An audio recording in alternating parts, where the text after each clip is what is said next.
భగవంతుడి సృష్టిలో పుట్టిన బిడ్డల్లాగానే మేము భావిస్తాము. ఈ భారతీయ దర్గాలో ప్రతి ఒక్కరూ హిందువుల ఇళ్లలో, క్రైస్తవుల ప్రతి ఇళ్లలో కూడా పండుగ ఉంటుంది. ఎందుకంటే ఎవరో ఒకరు వాళ్ళ బంధువులు ఇక్కడికి వచ్చి ఉంటారు, వేరే ఊరి నుంచి వచ్చి మహారాష్ట్ర ధర్మం జరుగుతుంటారు. వాళ్ళ ఇంత ఆర్తి 11 రోజులు జరుగుతుంది. 11 రోజుల్లో ప్రతి ఒక్కరు అన్ని కులస్తులు బిజీ అవుతుంది.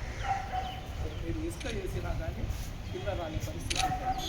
కాబట్టి దీని సారాంశం ఏంటంటే మనం మనిషిలాగా పోతున్నాము. ఎదుటి మనిషిని మనం మనిషిలాగా ప్రేమించాలి. ఒక కాకికి దెబ్బ తగిలితే 100 కాకులు వస్తాయి. దెబ్బ తగిలిన కాకికి వచ్చే కాకులకు బంధుత్వం ఉండదు, వాళ్ళకి రిలేషన్షిప్ ఉండదు.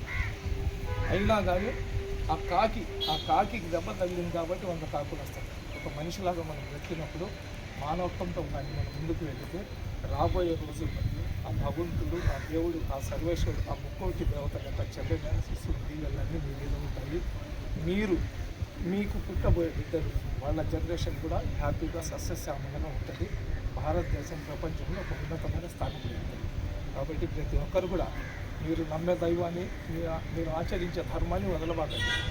సేమ్ టైం ఖురాన్ చెప్పినా, భగవద్గీత చెప్పినా, బైబిల్ చెప్పినా నిన్ను నువ్వు ఏ విధంగా ప్రేమిస్తావు, ఎదుటి మనిషిని ఏ విధంగా ప్రేమించమని చెప్పి బైబిల్ చెప్తుంది. భగవద్గీత ఏం చెప్తుంది? కౌరవులకు పాండవులకు యుద్ధం జరిగినప్పుడు శ్రీకృష్ణ పరమాత్మకు చెప్పిన మాట గుర్తుంది కదా.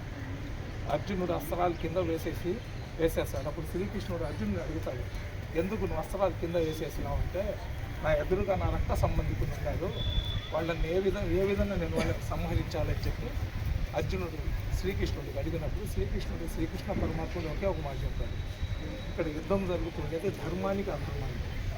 నువ్వు ధర్మం వైపు ఉన్నావు, వాళ్ళు అధర్మం వైపు ఉంటారు. ధర్మానికి అధర్మానికి యుద్ధం జరిగేటప్పుడు బంధుత్వాన్ని మధ్యలో తీసుకొని కాబట్టి వాళ్ళని సంహరించాలని చెప్పి అలాగే సంహరించారు. కాబట్టి ఈ రోజు కూడా శ్రీకృష్ణ పరమాత్మని దేవుళ్ళగా పూజిస్తున్నారు. సరేనా? అదేవిధంగా మోహన్ ప్రవక్త మనకు చెప్పింది కూడా ఏంటంటే, ఏ విధంగా నీ ధర్మాన్ని నువ్వు గౌరవిస్తావో, ఏ విధంగా నీ ధర్మాన్ని ఆచరిస్తావో, ఇతర ధర్మాలను కూడా అదేవిధంగా ప్రేమించవచ్చు. ఈ మూడు ధర్మాల్లో చిన్న సెంటిమెంట్ని మనం మైండ్లో పెట్టుకుంటే మన జీవితం ప్రశాంతంగా ఉంటుంది.